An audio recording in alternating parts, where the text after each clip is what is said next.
السلام علیکم، زه ایمالیار ساجد یم. تاسو ته ښه راغلاست وایم. په دې هیله چې ټول لرې روغ اوسئ. د جاوا سکرپټ د کلاس 19مه ویډیو ده. په دې ویډیو کې به موږ او تاسو کانکټینیشن باندې خبرې کوو. نو زه مخکې کانکټینیشن چې کله موږ غواړو دوه ویریبل سره یو ځای کړو یا دوه ویریبل کې چې موږ سره کوم ویلیوز وي، کوم لیکل وي، هغه غواړو سره یو ځای کړو، نو هلته موږ له کانکټینیشن څخه کار اخیستلی شو. او یا که چېرته موږ غواړو دوه سټرنګز یا دوه متن چې غواړو سره یو ځای کړو، هلته هم موږ کولی شو کانکټینیشن استفاده وکړو. مثال دلته موږ سره دوه ویریبل دي. یو A ویریبل د چې د کې موږ سره لیکل شوی لیټس لرن، او دویم ویریبل د موږ سره لیکل شوی ویب ډیولپمنٹ وذ iOS ټیک. دواړو کې موږ سره سټرنګ موجود دی. اوس زه غواړم دا دواړه یو ځای کړم او یو ځای پرینټ کړم. که چېرته زه دا غواړم یو ځای پرینټ کوم، یا نو زه مجبور یم چې دوه سټیټمنټ ولیکم، ډاکومنټ ډاټ ریس یا A ته هم ولیکم، B ته هم ولیکم. که غواړم چې یو سټیټمنټ وي او دواړو کې موږ سره دا د یو کې دا دواړه موږ سره پرینټ شي، نو هلته موږ کولی شو کانکټینیشن څخه کار واخلو. څنګه؟ نو موږ به لیکو چې ډاکومنټ ډاټ رایټ او دلته به موږ لیکو چې A پلس B. که چېرته زموږ دغه ویریبل کې سټرنګ موجود وي، نو دا به کانکټینیټ کیږي. کانکټینیټ مطلب دا چې دا دواړه به سره یو ځای کیږي. او که چېرته په دغه ویریبلز کې موږ سره سټرنګ انټیجر موجود وي، یعنی نمبر موجود وي، نو هغه به موږ سره جمع کیږي. په جاوا سکرپټ کې د کانکټینیشن لپاره چې کوم ساين استعمالېږي، کومه نښه استعمالېږي، هغه موږ سره جمع ده. چې کله هم موږ غواړو د ویریبلز کې چې کوم ویلیوز دي هغه سره کانکټینیټ کړو سټرنګ ویلیوز، نو هغه موږ کولی شو د جمع په واسطه ترسره کړو. او موږ کولی شو دوه سټرنګ هم سره یو ځای کړو. مثال تاسو ګورئ، ډاکومنټس ډاټ ریلز دی، لومړنی چې کوم موږ سره سټرنګ دی جاوا سکرپټ لیکل شوی دی، او بیا د کانکټینیشن علامه ورکړل شوې د سره بل سټرنګ لیکل شوی کورسز. داسې هم موږ کولی شو دا د مختلفو هدفونو لپاره استعمالېږي چې مخکې کلاسونو کې موږ د دې سره مخ کیږو. نو ښه ده چې تاسې پر دې پوه اوسئ چې دا د څه علامه ده او موږ څه لپاره استعمالوو. نو زه ایډیټر ته ځې دواړه طریقې تاسو له ښیم او مختلف مزید کار هم پرې کوو چې نور دا موږ څنګه استعمالولی شو. نو لکه څنګه چې تاسې ګورئ، یو ځل بیا هم زه خپل ایډیټر کې ما دلته د HTML بیسیک کوډ اخیستی، له هغې نه علاوه موږ سره سکرپټ ټیګز دی او په دې کې به موږ خپل جاوا سکرپټ کوډ کوو. نو د هر څه نه وړاندې راځم، زه دلته لیټ ویریبل اخلم د A په نوم باندې، او دلته زه یو سټرنګ ویلیو اچوم چې لیټس لرن.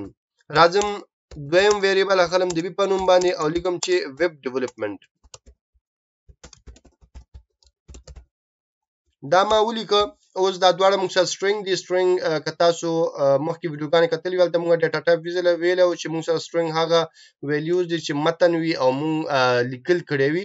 نو دا موږ سره سټرنګ دی او غواړو دا یو ځای پرینټ کړو. که چېرته زه دا جدا پرینټ کوم، نو زه به راځم ډاکومنټ به لیکم ډاټ رایټ او دلته به A پرینټ کوم. همدا ډول د دې به بله کاپي اخلم، دلته به B پرینټ کوم. چې کله زه راشم براوزر ته ریلوډ کلیک کړم، تاسو ګورئ چې موږ سره هغه جمله پرینټ شو. خو زه غواړم دواړه د په همدې یو ډاکومنټ ډاټ رایټ کې پرینټ شي. نو د هغه لپاره راځو دلته او جمع علامه چې جمع نه وروسته ورته B لیکو. نو دلته به موږ سره که چېرته په دې A او B کې سټرنګ موجود وي، نو هغه به کانکټینیټ شي، او که چېرته دې کې انټیجر او یا نمبر موجود وي، نو هغه به موږ سره جمع شي. نو دلته ګوره سیف. اوس چې کله راشم ریلوډ کلیک کړم، نو تاسو ګورئ چې موږ سره بیا هم هماغه جمله پرینټ شو، خو په یو سټیټمنټ کې موږ دواړه A او B راواخیستل سره کانکټینیټ کړه. اوس زه راځم لیټ ته یو بل ویریبل هم اخلم او دلته لیکم چې with iOS ټیک. دا مې ولیکو. اوس زه غواړم چې دې سره دا C هم جمع کړم. نو د هغه لپاره زه راځم پلس علامه اچوم او C لیکم. نو اوس به څه شي، موږ سره به دا درې واړه متن سره یو ځای شي او په یو سټیټمنټ کې به موږ سره پرینټ شي. نو دا تاسو ګورئ چې موږ سره لیټس لرن ویب ډیولپمنٹ وذ iOS ټیک په دریو ویریبلو کې موجود و، خو درې واړه موږ سره په یو سټیټمنټ کې پرینټ شو. دا د موږ سره د کانکټینیشن هغه علامه ده. خو د دې نه علاوه مختلفو کارونو ته نور استعمالېږي. مثال دلته ما زه راځم همدغه ډاکومنټ ډاټ ریس کې او دلته زه سټرنګ لیکم، لومړنی چې کوم ویریبل دی د هغه سټرنګ ډایرکټ لیکم لیټس لرن. او اوس غواړم چې دلته B راشي، نو د B لپاره زه کانکټینیشن اخلم، یعنی جمع او B لیکم. له هغه نه وروسته بیا هم غواړم چې دا د C چې کوم ویلیو ده دا ډایرکټ ولیکم، نو بیا هم جمع ورکوم او ډبل کورس کې ورته لیکم with iOS ټیک.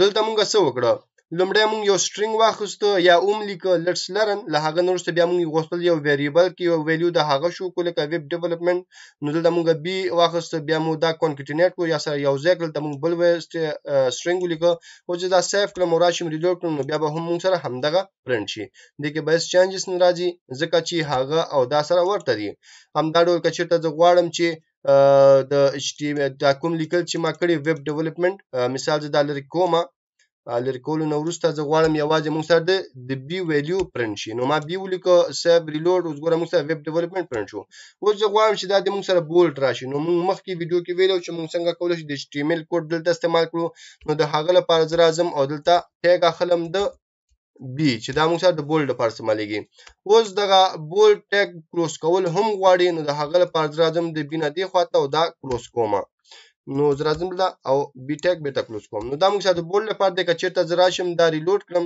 نو تاسو ګورئ دلته موږ سره هیڅ هم پرنټ نشو ولې پرنټ نشو دلته موږ سره ایرر موجود دی دا موږ سره string دی دا موږ سره variable دی او دا بیا هم موږ سره string دی نو دا موږ نشو کوو ډایرکټ ولیکو نو د هغه لپاره موږ concatenation sen استفاده کوو دلته هم جمع ورکوو او دلته به راشو دلته به هم جمع ورکوو چې دا سیف کړم او راشم ریلوډ یې کړم نو تاسو ګورئ چې زموږ کوم ویب ډیولپمنټ و هغه موږ سره بولډ راغی ځکه د بولډ چې کوم ټیګ دی موږ سره د هغه سټارټینګ دلته وشو او انډینګ دلته وشو منځ کې موږ سره variable راغی نو دا په جاوا سکرپټ کې نه یوازې په نورو ټولو ژبو کې د concatenation ځان ته نښې وي او ډیر زیات استعمالیږي چې په PHP کې موږ سره ډاټ دی په جاوا سکرپټ کې موږ سره پلس دی او نورو په لنګویجز کې هم موږ سره دا علامې شته چې موږ کولی شو د string د variable د یوځای کولو لپاره ترې کار واخلو خو دې وګورئ چې پر موضوع پوه شوي اوسئ که بیا هم څه پوښتنه وي څه غوښتنه وي تاسو کولی شئ ما له کمنټ پرېږدئ تر بیا چې زه راځم تاسو په خدای سپارم ما په دعاګانو کې یاد ساتئ د خدای په امان